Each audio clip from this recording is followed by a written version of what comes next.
Thank you for listening to Depictions Media Radio.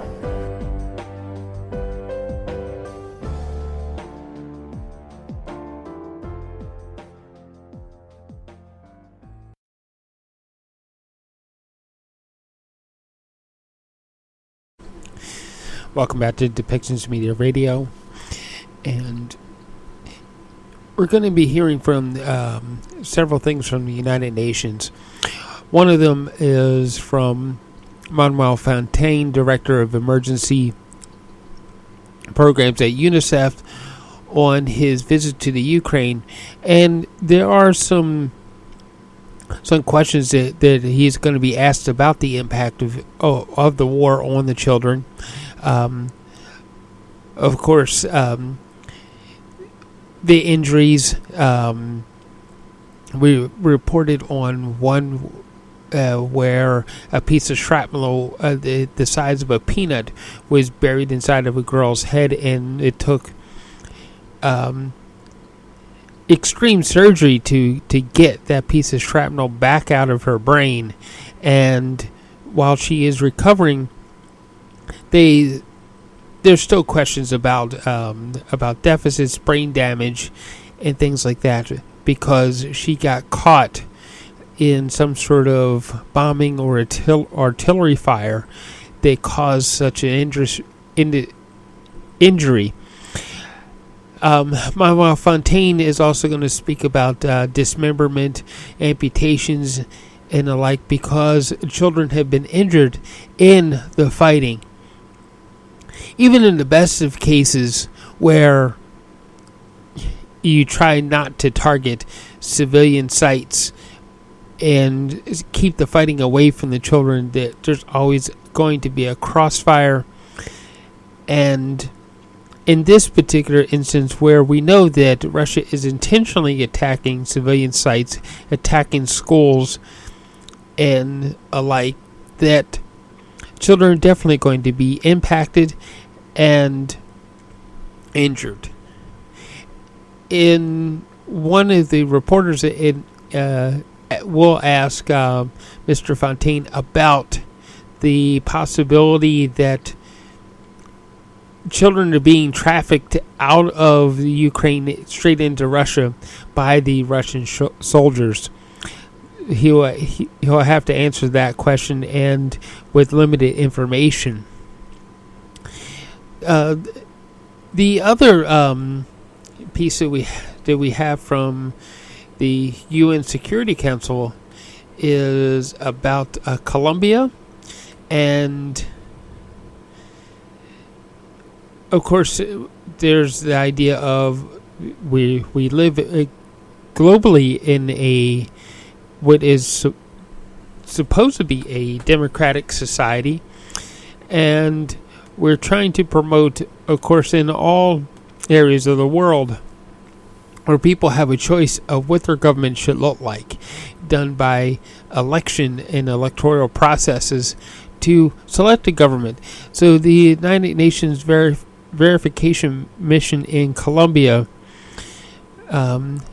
with Carlos Ruiz Manzuno, told member states that as the Secretary General noted before, Colombia reminds the world that even with armed conflict of more than 5 decades, with a painful toll of millions of victims, can be resolved through dialogue and establishing the basis of reconciliation and non-repetition.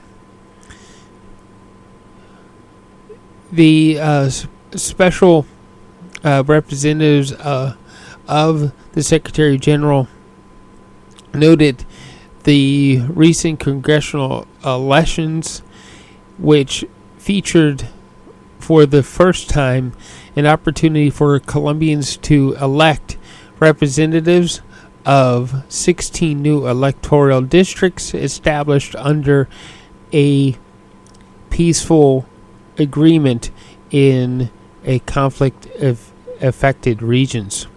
So listen closely to that as a as a report on what is happening in Colombia with a resolution to some of the armed conflict in that region. So, with that, enjoy what we are reporting with the United Nations.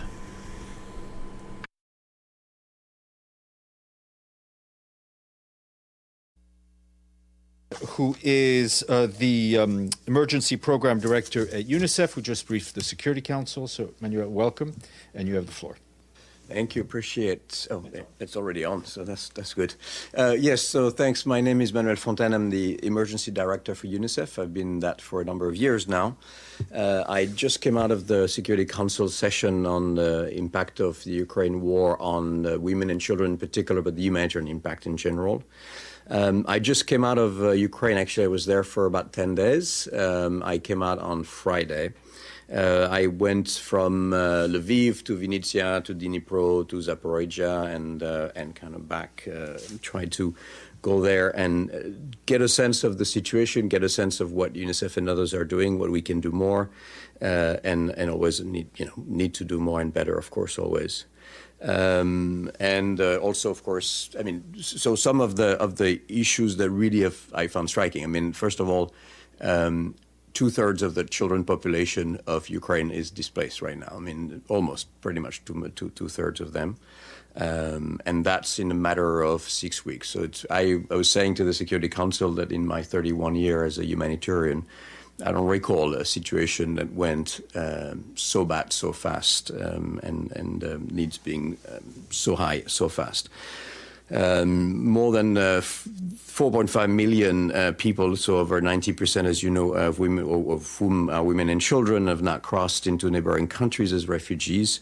And IOM estimates that 7.1 million people are now internally displaced, and most of them, actually, or half of them, being children. Children are being killed and injured, unfortunately, through this war at an incredible rate. The OHCHR verified figures add up 142 children killed and 230 injured. These are the verified numbers, but we know they're certainly much higher, unfortunately.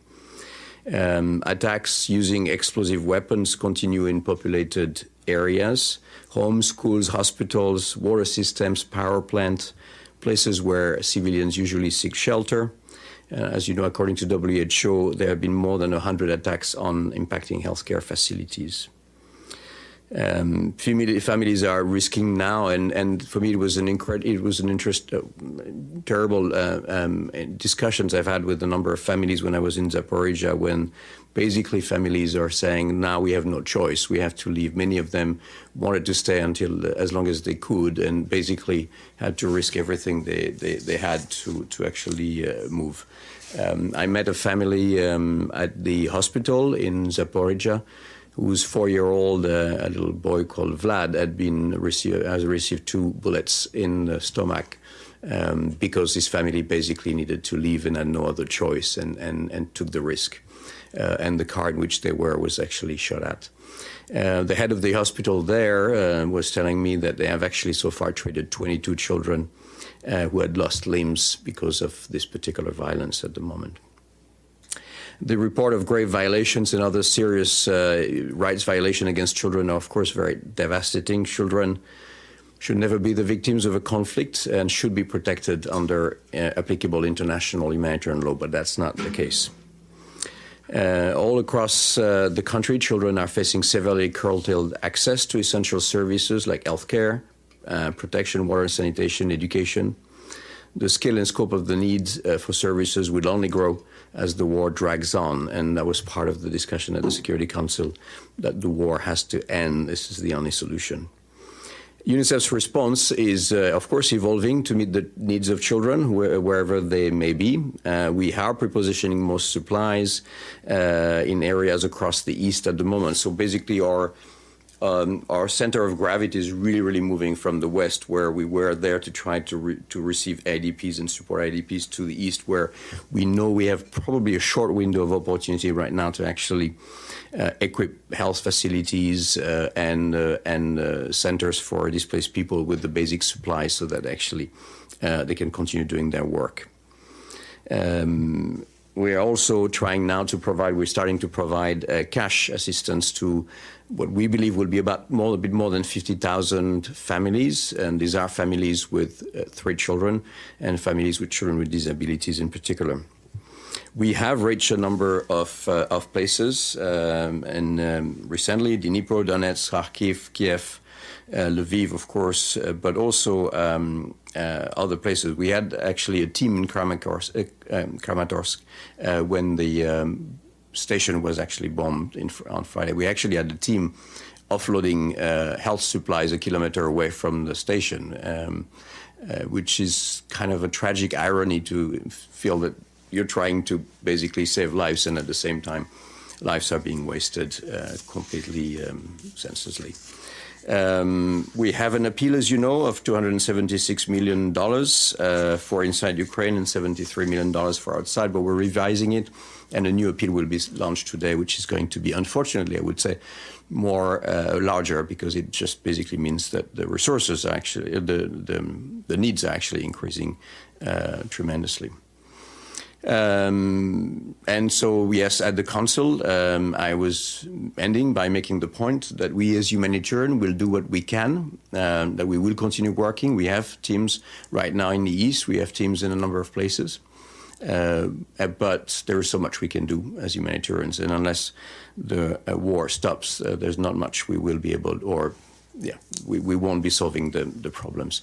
Now, during my appearance at the Council also, I urge the parties to a number of things that ensure that children are protected from harm and are provided safe passage from areas of fighting. Of course, the prevention of gender-based violence, including the grave violations of rape and other forms of sexual violence. Respect and protect civilian infrastructure, providing essential services such as school, hospitals, water, sanitation, and electrical facilities. Avoid using schools and university for military purpose. Take all necessary precautions to ensure the safety of civilians in zones being taken back from the territory previously occupied by opposing forces. Avoid the use of explosive weapons in populated areas, and ensure that UNICEF and partners and all the humanitarians actually have safe, unimpeded access to all areas affected by the war. So thank you very much, and happy to answer questions or have a discussion. Thank you very much. Edie Letter, Associated Press. Thank you very much, Mr. Fontaine. On behalf of the United Nations Correspondents Association, welcome and thank you for doing this briefing. Does UNICEF have any evidence of Ukrainian children being taken to Russia against their will? And secondly, could you give us the revised, updated figures for the new appeals? Thank you. So on the first question, we have heard the same reports, but have no evidence ourselves, and we're certainly willing to look into it and assist in any way we can, but we have no evidence as such. But again, I've sent the same report. For the new appeal, I will get back to you with the exact new figures, because I don't have them right now, but we will get back to you. Thank you. Ibtisam Azam. Thank you. My name is Ibtisam Azim from Al Arabi Al Jadid newspaper. So I have 2 questions. The first one about trafficking in women and children. If you have estimations or numbers that you can give us, and then also which steps, what is being done to fight that, whether coordinating between countries, but also from the UN side. And the other question is about education. Some politicians say that they estimate, or non-politicians too, that the war will go on for longer, months and maybe years, unfortunately. So which plans do you have, whether on the ground or specifically in neighboring countries, to work on this issue? Especially, you said that 2/3 of children are displaced. Does that also translate into that they are not getting education, or how it works? Thank you. Thank you. So on trafficking, no, we don't have numbers at the moment. As you know, trafficking is by nature is an underground phenomenon, so it's hard to get the kind of information. What we know is that There are real risks that we know. It was a region that has known trafficking before the war, and of course in situations of war, when people find themselves with no means and and sometimes separated from the rest of their family, they're of course very vulnerable. So we're quite sure that this is ongoing, but we don't have numbers. What we can do about it and what we're doing about it is, one, provide information to people, just warn, and so we're doing that through SMS and text messages to people from on Ukrainian networks, people who are actually fleeing Ukraine. Also, we've had a partnership with Facebook on that. We're also, of course, working with the authorities in the countries that are receiving refugees, just to make sure that very rapidly they make their services available and that the people know about the services that exist so they can actually refer to them. We have deployed what we call blue dots, which are kind of one-stop shop locations in a number of the locations where refugees transit, so where they can get that kind of information and be sensitized. But for us, it's just extremely important that the authorities in the refugee receiving countries are fully seized of that and aware of the risk. We've heard many stories, but they're anecdotal stories from, of people showing up and people at the station saying, or, I can take you somewhere, or I can offer you, and I'm sure a lot of people are well-intentioned, certainly, and doing it for real, but of course there's major risks there. On education, you're right, this is a major concern. The authorities in Ukraine have launched, and we're helping them on that, system of distance education via internet, basically, which is, I myself met some of the children who actually were starting that distance education. It was interesting to see that actually some of those children were not so happy. They wanted to go in schools, but just the schools were not available. What was when we talked to the authorities, the municipality in Zaporizhia, which is really close to the front line, the mayor was very worried and saying, well, actually, the people who are leaving now are much less likely to have actually an iPad or something like that. And I think this is what we know, is that the first wave of people who have left are probably somehow, it's terrible, but better off in the sense they might have a little bit more capacity, means, and networks and family. Those who are leaving now have been under the violence for longer, and they're likely to be actually less resources. And so he was actually saying, well, if there's a way we can try to help providing some of those iPads and other means for children to basically go online. Keeping in mind, again, that online education in situations like that, and we've learned that with COVID, is temporary. I mean, for a little while is fine, but it's just doesn't replace being in the classroom with the teachers. Thank you. Pam Falk, CBS News. Thank you very much for the briefing. Have to get this thing off. Thank you very much for the briefing. My question is on UNICEF in country. Are you providing any of the kind of things that UNICEF has in the past, lunch in a box, classrooms in a box, and to what amount is that? And then on the big picture, a follow-up on Edie's question, we heard this morning that 120,000 children have been taken to Russia this was a presentation by the Ukrainian ambassador, and a member of parliament has also given some numbers from Ukraine. Is anybody tracking this? Needless to say, UNICEF has its hands full. UNHCR, you're dealing with all the other agencies there. Is anyone following children that are being basically abducted? Thanks. Thanks. So on the first one, yes, UNICEF does deploy its traditional support. We've focused a lot on health and hygiene in the beginning because these are, life-saving needs right now. As I was saying, our team in Kramatorsk was actually offloading health kits, including trauma kit, at the time where the attack on the train station took place. So unfortunately, in some ways, they became very helpful immediately. So we do use those emergency health kits, midwifery kit, obstetric kits.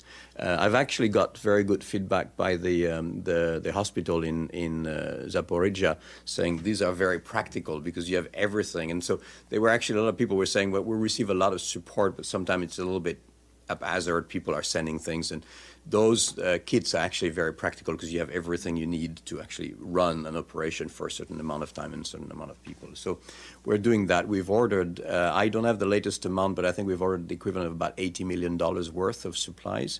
And these are coming from our Copenhagen warehouse, which is, as you know, our humanitarian warehouse. And also we are we also do procurement in Poland, in Turkey, and other locations to bring supplies. A lot of hygiene supplies, the usual buckets and soap and everything that is so needed when people are living with nothing and end up in centers for displaced people.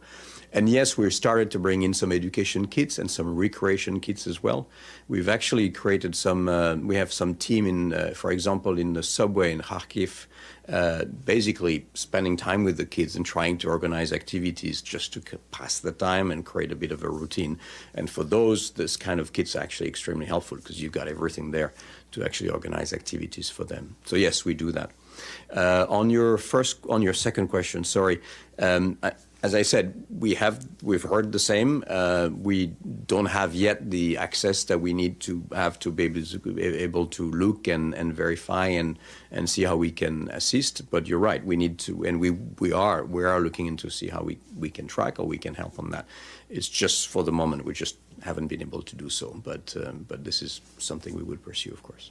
Thank you. Philippe Rater, AFP. Thank you. Thank you for the briefing. When you say 2/3 of kids are displaced, how many kids is it? And when you talk about kids, it's between 0 and 18 years old? That's right.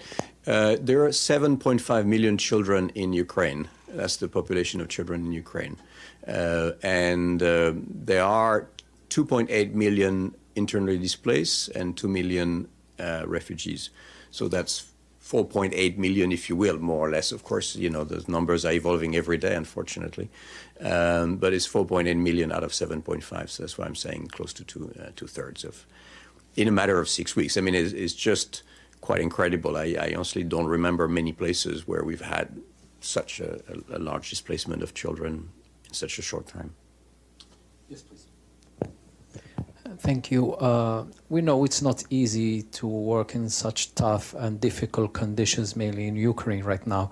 My question is, did you feel or did you experience any difficulties communicating with the Russian part or dealing with them or no? Well, we are asking, when I say we, it's not only Unicef, it's the UN, it's the humanitarian effort. We are asking systematically access and capacity to access locations, and it doesn't always work. Whether it is because the activities and the conflict and the fighting is ongoing or other reasons, we're interacting with all the parties and we are presenting our demands and our requests. It's just that the fighting is so intense in some locations we just not able to actually do it. Alan Bulcati, Ria Novosti. Thank you so much for doing this briefing. I haven't heard if you have visited the Donetsk and Luhansk cities of the Ukraine. Not myself, and no, we haven't. We're basically been as close as Kramatorsk and those areas there, but we haven't. We have some teams there. We have some colleagues still in Donetsk and in Luhansk, but I haven't been able myself to go there. We had an office. We have offices there, and we have a few colleagues there. I see. And second question, please, if I may. Is the UNICEF tracking the issue of so-called Mirotvorets website? Maybe you're aware of that. A number of children of Ukraine, their personal data were put to this scandalous website for their alleged so-called collaboration with Russia. So I'm wondering if you're tracking those cases. Thank you. I am honestly not aware of this particular case. But of course, anything that exposes children, we need to look into it. Stefano Vaccaro. Thank you. Again, about the attack on the station at Kramatorsk. On the missiles that was written for the children. When you heard that, what was your first thought? Why something like this? I mean, for the children, whoever sent the missiles. Well, I don't know what was the intention of anybody writing it and sending it. I just know that, as I said, when we're trying to do our work to save lives, which is what humanitarians do, and we were just there a kilometer away, and just see that more than 50 people were killed, including 5 children, and many others were injured and were actually brought into Dnipro after that. This is just horrifying. But do you think it could have a connotation or kind of a genocide connotation? Like, when you target children, that's the meaning, right? I mean, I cannot judge the intentions of the people doing that. This is them who would have to say their intention. I just know that it's just totally unacceptable and horrifying to basically send a missile on civilian population in general. Abdelhamid, we'll go to the screen. Abdelhamid, go ahead.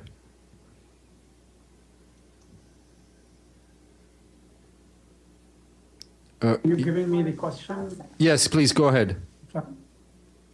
I'm sorry for the noise next to me, but I hope you can hear me. Asking you, Mr. Fontaine, if you have witnessed some discrimination against non-Ukrainian refugees and their children on the various borders. Have you seen that? We have seen reports in the early days. Is this phenomenon continuing? Thank you. I honestly wasn't at the border myself. I was inside Ukraine, and really going towards the east.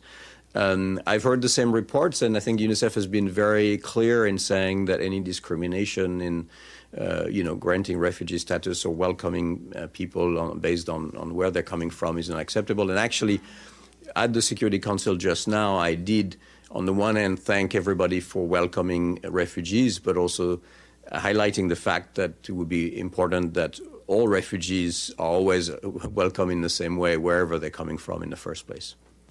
Great. On that note, Manuel, thank you very much. And please come back soon to brief us after your next trip. Thank you.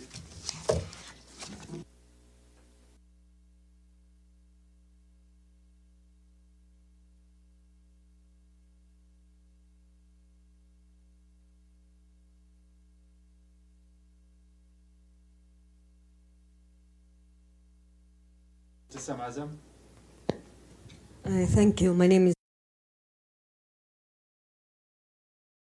Start off today with a note about tomorrow. Tomorrow in this room, we will be joined by the Secretary General, the Deputy Secretary General, Mina Mohammed, and the head of the UN Conference on Trade and Development, Rebecca Greenspan. They'll be here to brief you about the global impact of the war in Ukraine on food, energy, and finance systems. It's the first report by the Global Crisis Response Group, which the Secretary General announced last month. Accordingly, we will not have a noon briefing because the SG will be here. Also this morning, Secretary General received an honorary degree from the University of Cordoba in Argentina, an institution that he described as the place where the history of Argentina was written. In his remarks he made on receiving the doctorate, the Secretary General said that never since the creation of the UN have we faced such a serious conjunction of crises, a real storm. He said the war in Ukraine not only threatens world peace and security, but also aggravates pre-existing economic and social vulnerabilities in many other corners of the globe.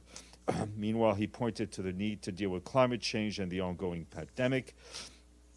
The Secretary General said he will convene a summit on transforming education in September so the world leaders, youth, and all education stakeholders can come together and move forward.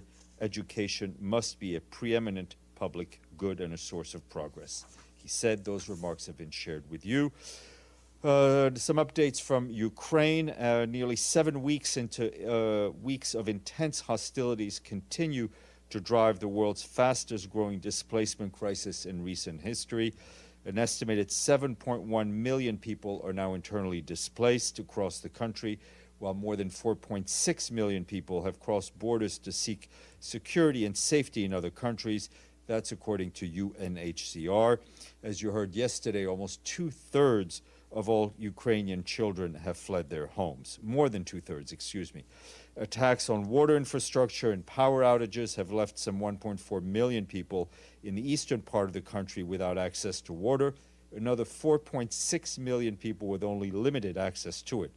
At least 20 separate incidents of damage to water infrastructures have been recorded in eastern Ukraine alone. UNICEF has financed the procurement of liquefied chlorine for 2 water providers to facilitate safe water supply. However, we urgently need for the parties to the conflict to respect and protect civilian infrastructure, including water supply and water supply infrastructure, in accordance with their obligations under international humanitarian law. We're also gravely concerned about the continued attacks against health facilities, with 108 attacks reported as of yesterday. Health facilities must be respected and protected by all parties to this conflict. And as of yesterday, WHO and UNICEF and our humanitarian partners had delivered more than 570 tons of medicine and medical supplies to people in the eastern part of the country. I've been getting a number of questions about the human rights investigations in Mali, including from Philippe. Yes, that would be you.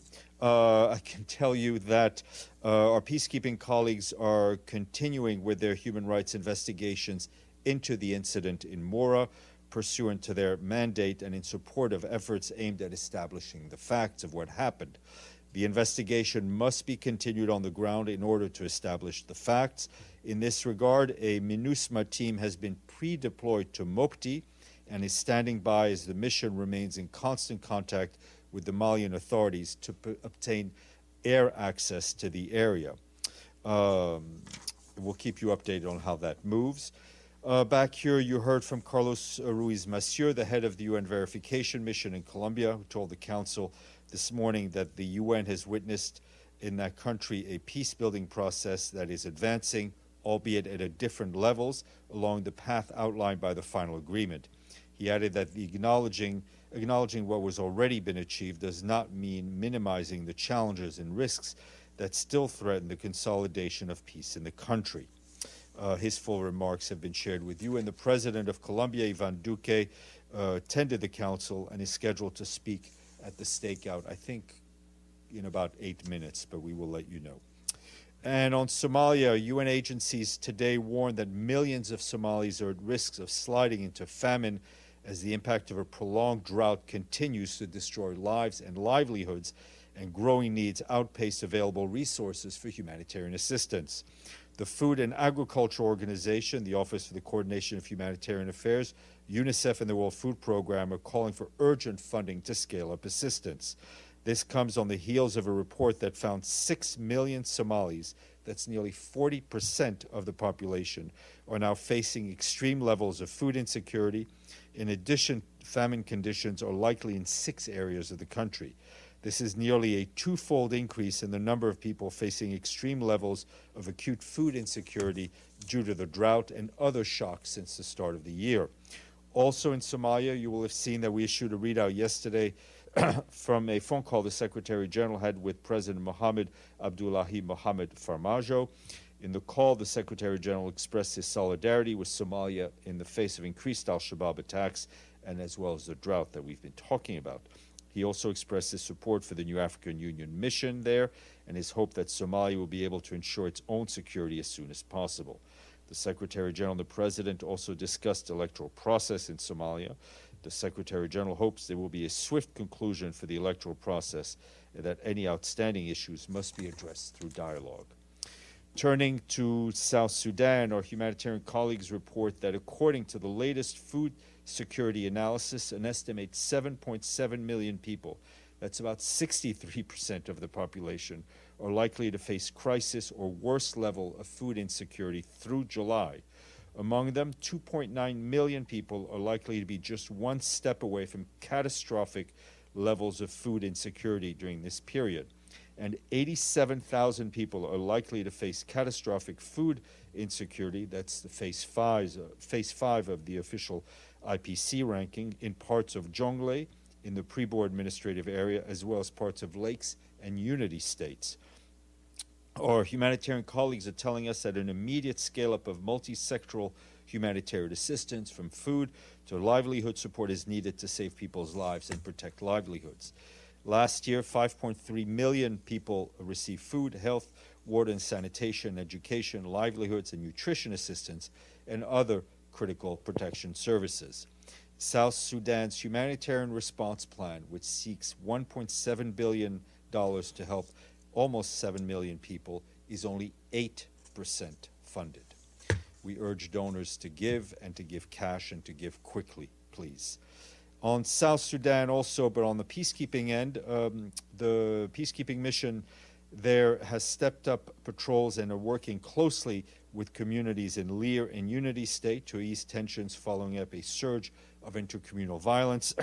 This includes disturbing reports of sexual violence, looting, and destruction of property, with thousands of people potentially having fled their homes. Peacekeepers are protected displaced families and working with local authorities to ensure their security, as well as access to clean water and basic health care. The South Sudan People's Defense Forces have also reportedly deployed to the area to restore order. Their presence remains critical given the surge in conflict, worsening the already dire humanitarian situation, resulting in the worst flooding in decades.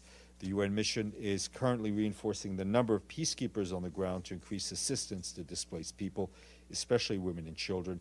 The mission is also looking to possible human rights violations. And a quick note from the Philippines, following the passage of tropical storm Meggy, which has caused landslides and floods in the eastern and southern coast of the country, authorities in Bangsamoro region in the south have indicated they will request assistance from the UN agencies and humanitarian partners to respond to the needs of over 48,000 families impacted by the storm. And lastly, our UN team in Honduras, led by resident coordinator Alice Shackelford, continues supporting the country to tackle the multiple impacts of the pandemic. The team is also focusing on human rights, gender equality, peace, security to advance sustainable development goals. While supporting the country to recover from 2 tropical storms in 2021, our team focused on securing hard-won gains in education.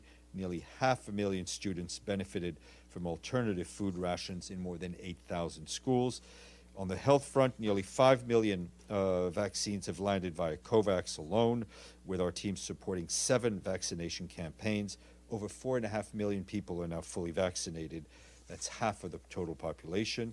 And we've also helped deliver 5.3 million national identification documents for elections and supporting the country to tackle misinformation, advocating for women's political participation at national levels.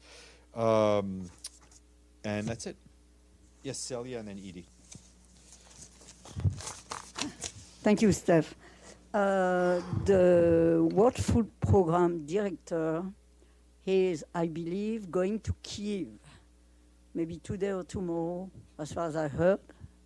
So my question is again, will the Secretary General go to Kiev at one point?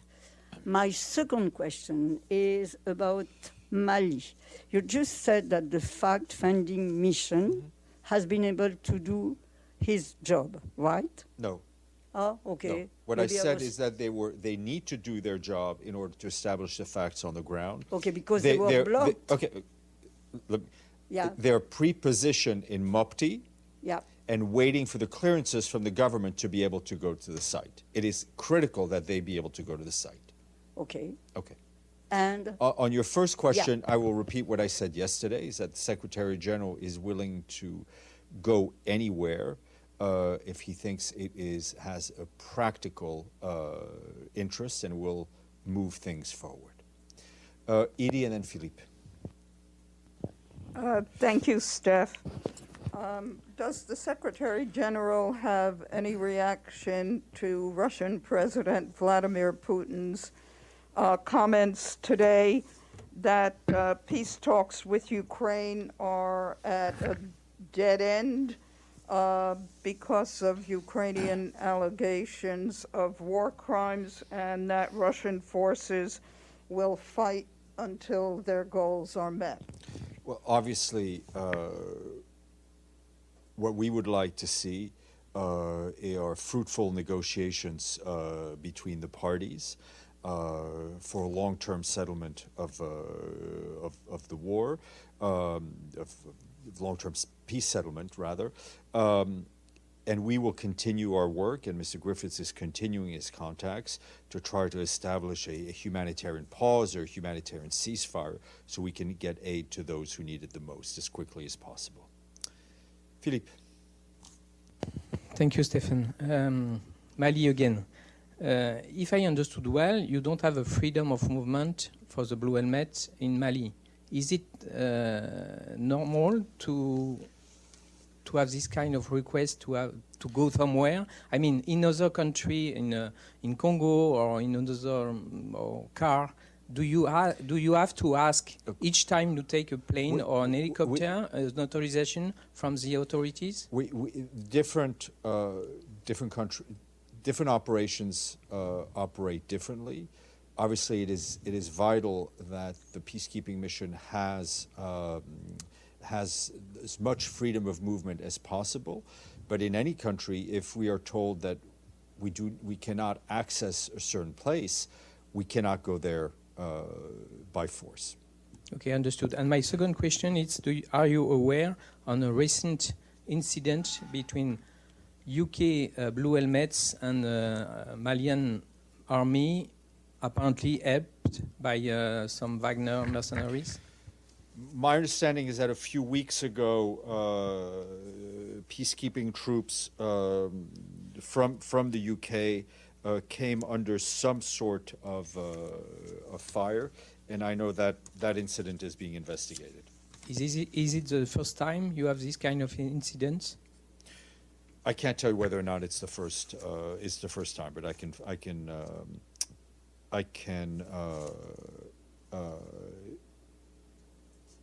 find out. I think this was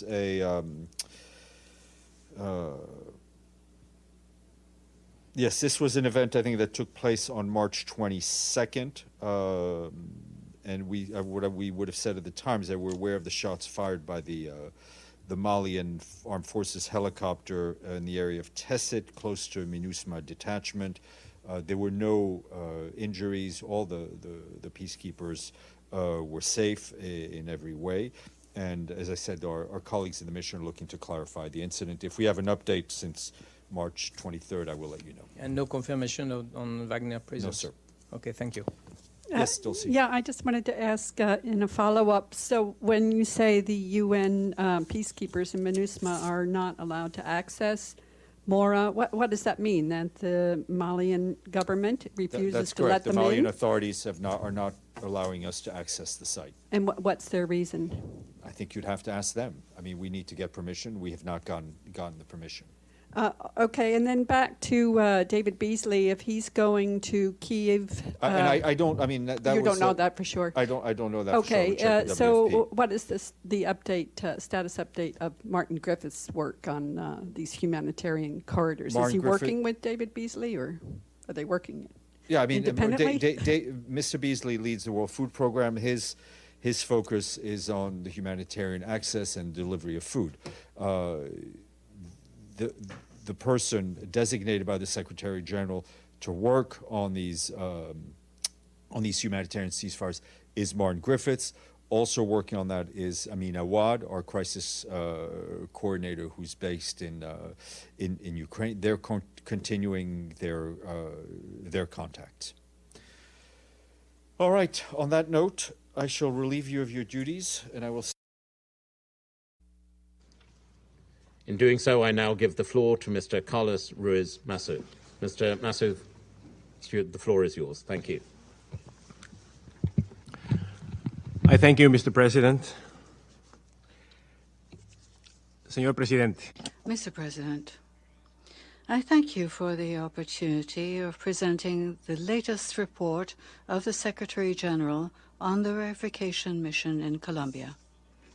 For me, it is an honor to be at the Security Council today in the presence of the President of the Republic of Colombia, Iván Duque, and I wish to avail myself of this opportunity to reiterate my appreciation and thanks for his support to the United Nations in general and the work of the verification mission in particular. His confidence in the role of your confidence in the role of the mission, President Duque, has made it possible for us to support the government, former combatants of the FARC-EP, and civil society in its efforts towards building peace in Colombia. Mr. President, distinguished members of the Council, as the Secretary General said, with the final peace agreement and its implementation, Colombia reminds the world that even an armed conflict lasting for over 5 decades, with the painful aftermath of millions of victims, can be resolved through dialogue, establishing the basis for reconciliation and non-repetition. Today, the United Nations bears witness, exceptionally, to a process of peace building that is making progress, although on different levels, along the path drawn by the final agreement. Progress, above all, is a product of the perseverance of the Colombian state and the former FARC-EP, and the firm support of civil society victims and communities of all regions. For Colombia and for the world, it is essential to acknowledge that what has been achieved through this process, especially to protect it and project it towards the future. Naturally, recognition of what progress already has been made does not mean minimizing the challenges and the risks that still threaten peace building in Colombia.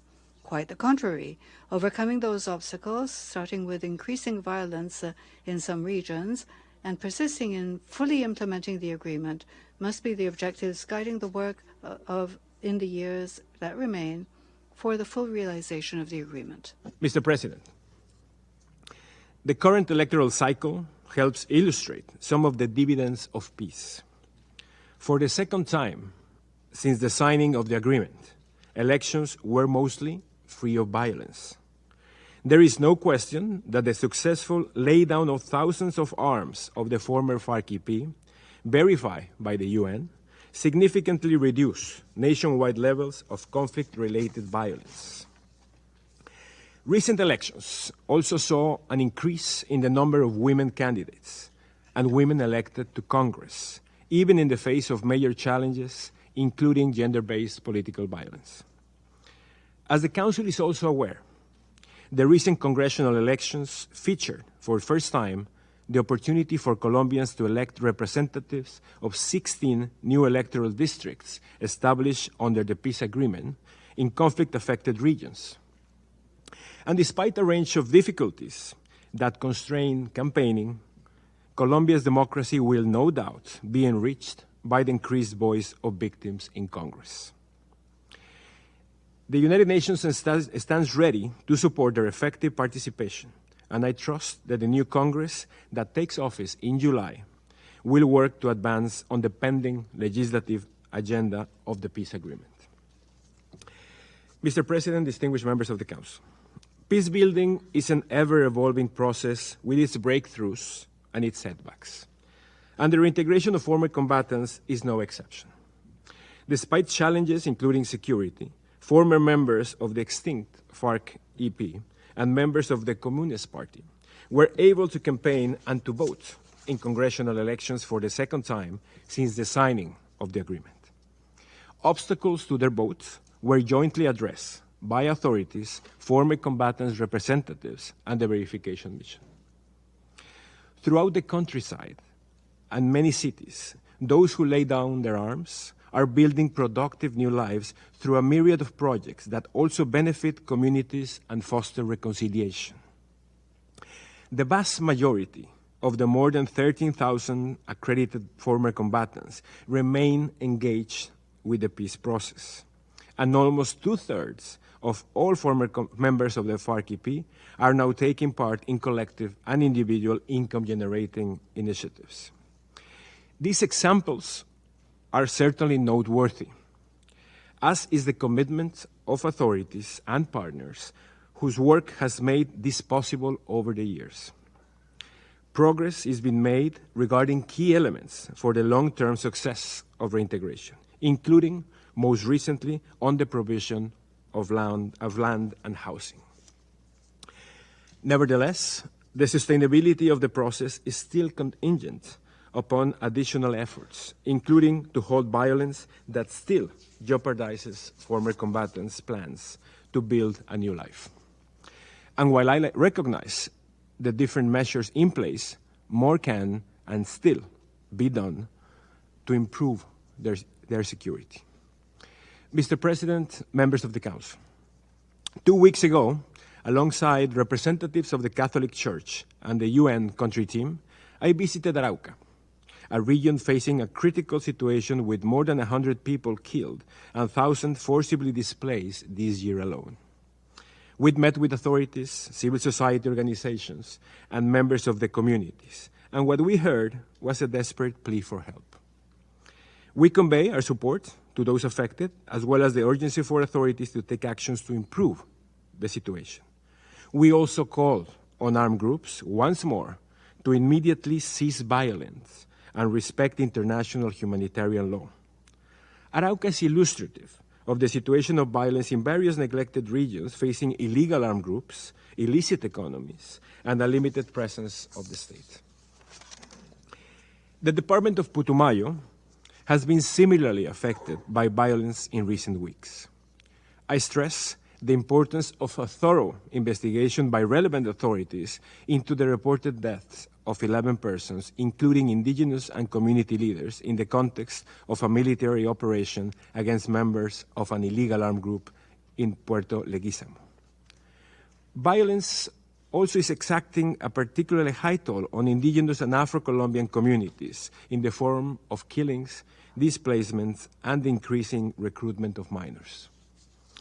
Mr. President, distinguished members of the Council, the continuation of such suffering in the very communities who were most victimized during decades of conflicts calls urgently still for the full implementation of the peace agreement. It is important to recall in this regard that the agreement was conceived as an interconnected set of mechanisms whose comprehensive implementation would not only end the conflict with the FARC, but address deep-rooted factors that continue today to underpin dynamics of violence in many areas of the country. For instance, if implemented in a coordinated manner, the security guarantees provision set out in the agreement have the potential to boost key areas such as reintegration, political participation, and transitional justice. Similarly, progress in bringing long-needed rural reform and in combating illegal drugs, in particular through voluntary crop substitution programs, will reinforce reintegration and security. And given the differentiated effects of the conflict, gender and ethnic provisions are meant to be mainstream throughout. The effective use of the institutions devised by the government and the former FARC-EP to set these changes in motion is essential. Likewise, a strengthened joint work within the ad hoc mechanisms developed throughout these years could also help the parties fulfill their obligations and meet the expectations raised by the agreement. A clear example is the ongoing pilot to enhance former combatants' capacities to locate minefields, only possible thanks to the collaboration of the government and the former FARC-EP members and the support of the UN. The contributions of this work to clearing contaminated areas will directly alleviate suffering in communities, preventing mines from claiming new victims and fostering development. Señor Presidente, distinguidos miembros. President, distinguished members of the Council, after years of constant work, in June, the Truth Commission will release its final report, built on the testimony of thousands of victims, of all the actors in the conflict, and sectors from the length and breadth of Colombian society. The legacy of the Commission will be then more than a single narrative of the past. It will consist of translating that plurality of experiences into recommendations and specific initiatives that will contribute to overcoming dynamics that led to and extended the conflict. At this point, I wish to recall the Secretary General's urgings that wise use be made of the Commission's report. I trust that it will be precisely with the spirit that both victims and perpetrators as well as Colombian society and its institutions, will receive this legacy and make it their own. From the United Nations, we stand ready to support the Commission in the crucial work of socializing the report after it is published. Also, I wish to stress the historic nature of the first public hearings of acknowledgement of responsibility to be undertaken by the Special Jurisdiction for Peace in the weeks to come.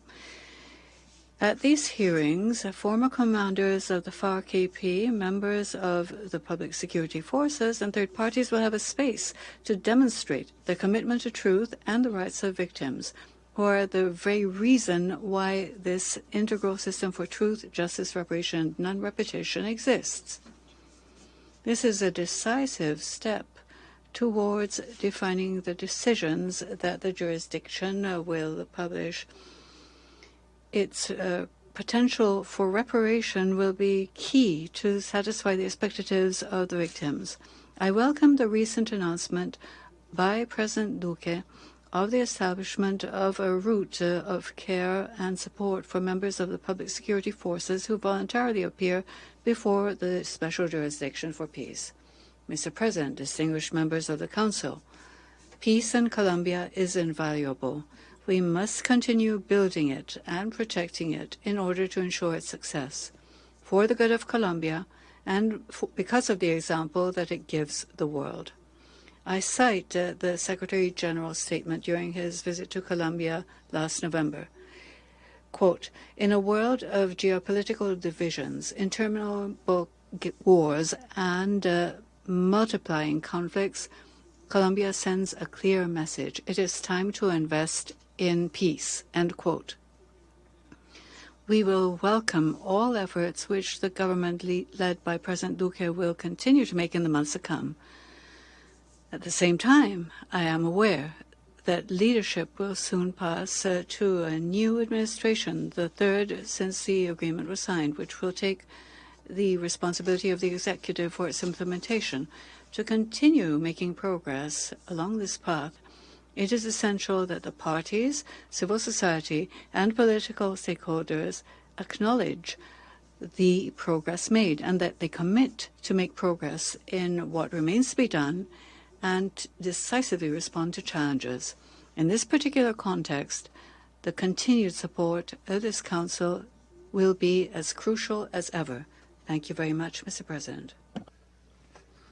Thank you.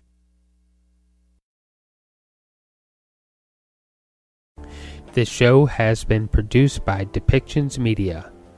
Please contact us at depictions.media for more information.